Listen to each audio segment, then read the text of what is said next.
to Global Healing. I'm Carlos. Today we have a special guest. Her name is Kate Hellenbrand.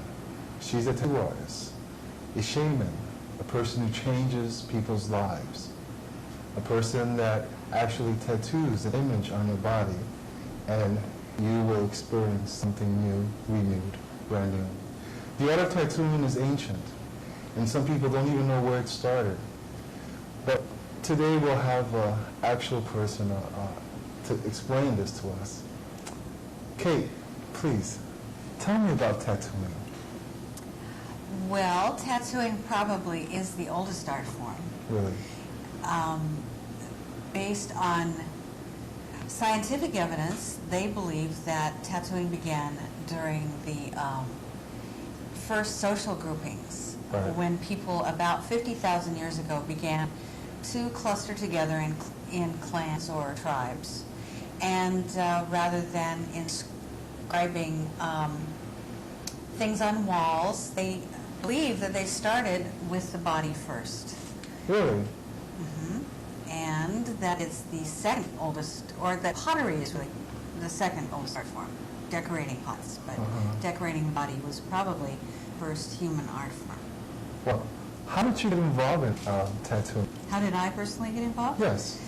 I was a graphic designer here in New York City, working for an advertising agency, and I knew people who were tattooed people and tattoo artists, and I became interested in what they were doing.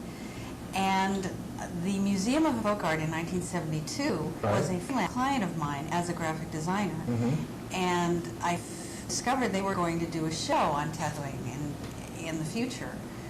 And I told them about the people that I had been meeting here in New York City who were tattooed, and they asked if I would help co-produce the show.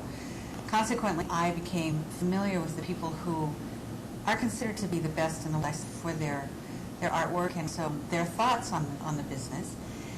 The show was a great success, and after the show, I found that these people were my friends, and so I got a tattoo, and then I wanted to learn how you use these tools. Wow. And I was 25 years old. I picked a tattoo machine for the first time. I was lost forever. It's a wonderful art form for me. That's incredible. You know, I just to hear something like that, just really to hear you explain it, it was an artistic endeavor that actually took over your life. I mean, that is wonderful. It's very powerful. Wow. It's the only art form that I know of where I have a living canvas, and I'm impacting other people. I'm impacting a human being.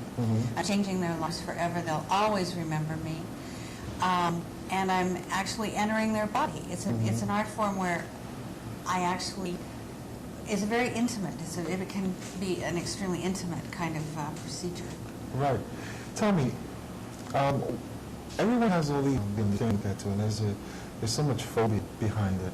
Can you enlighten us a little bit on that whole mentality, the negative aspect of tattooing and so forth? Well, I think that a lot of it must come from our Christian heritage, which is that, which says that the human body is a dirty thing, that the enjoyment of sensual activities is somehow leading you to the gateways of hell. I think a lot of it comes from that. I think that most of the class or status taboos that we experience with tattooing, which seem to be breaking down, by the way, in a phenomenal rate, at a phenomenal rate, comes from the Anti-Fun League, the Christian Judaic taboo against nudity. That's what I would subscribe to. But in Japan, there are actual human canvases that people tattoo their whole body. I mean, it's like an art form in Japan, isn't it? Well, that's a different culture and a different class. They're Buddhists. Right. They are Shintoists. They have a Hindu heritage. That's a little bit different. They don't have quite the same sort of anti-fun sensational. I mean, the sense of that. So, though, it's also a class thing in Japan. The people who do get these massive single images, really, whole body suits, are largely the criminal class. So it is a class situation there, the same as it is in the Western Hemisphere, I think, too. But it's, I don't know, every culture is different. Actually, tattooing, I think, is a worldwide phenomenon. Well, of course it is. It's part of every human consciousness. Charles Darwin, when he went around the world in the Beagle in the 1800s, discovered that every small isolated culture that he encountered tattooed. And he believed that tattooing is a part of the human consciousness, much like singing, dancing, masquerading. That in a closeless society, let's say, where people are not wearing anything, who's the strongest? How do you know who's the most wealthy? How do you know who's married and who's not, other than by permits that they inscribe on their bodies? And so A lot of the African tribes tattoo themselves. Well, Africans not so much. Africans tend to scarification. Yeah, scarification. Or implants. They'll put pebbles under their skin, or they'll do something to raise the skin texture. That's the same thing. It's still body ornamentation. It's still changing the physical package, and it comes with a rite of passage. It comes with a notable entry into another kind of status in primitive culture, and I think in Western culture as well. It comes when you have achieved a certain level in your community, are fertile, for example, and are able then to bear children and carry on your fertile and ready, I guess. Well, ready, I don't know, but fertile, who knows?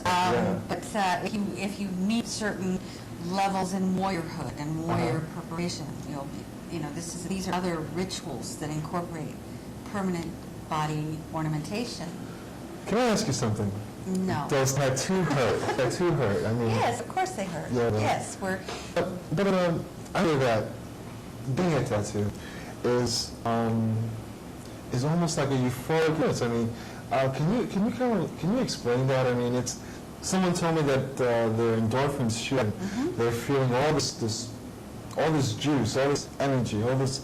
They want to live. They're here. They're now. And some people even say that once they get a tattoo, it's always been there. Can you imagine? That's incredible. It's a very deep. It's a very deep process that we're dealing with here. And celebration of self is what we're talking about. I think the endorphin high is sort of the outcome of the pain and the physical process that's taking place. And your body is going to release endorphins, which, of course, are going to make you feel great. But there's also a sense of, if you've done it right, and if this is really thought out, and you have a nice relationship with your tattoo artist, and you are secure about what you're doing, then you have a different kind of vibration, or high, which is the the acknowledgement that this is you, that you have extended the mirror package that you were given at birth. We don't change ourselves. We can't change our height. We can't alter our weight. But basically, we're given a package, and we try to learn to live with that. Tattooing gives you opportunity to really take a hold of that and to put a lot of your wish-making and a lot of your dreaming onto the outer shell.